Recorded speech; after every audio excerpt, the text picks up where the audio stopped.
ፎቶ ላይ ባየው ምን ነው ልጄ?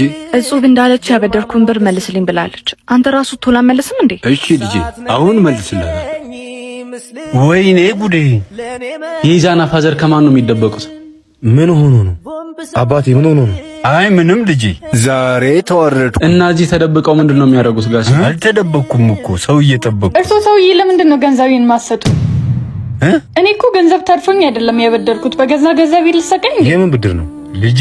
ኢዛናን ለማስመረቅ ትንሽ ብድር ከሷ ወስጄ ነበር። ስሙ ከዛሬ እንዳያልፍ እሺ? ጋሼ ይሄን ነገር ግን ኢዛና ያውቀዋል? አያውቅም።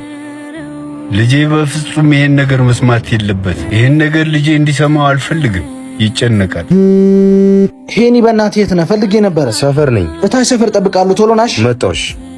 ይዙ ምን ሆነ ነው? ሄኒ ዛሬ ፍቅረኛ ልደት ነውና ስጦታ ምን ገዝቼ እንደምሰጣት ግራ ገባኝ። ስጦታ? አዎ ምን ገዝቼ ልስጣት? ይዙ በህይወት ምን ማስቀደም እንዳለብን እንኳን አታውቅም። ምን ለማለት ፈልገህ ነው? አባት አትንገረው ቢሉኝም አንተን ለማስመረቅ ብዙ ብድር አለባቸው።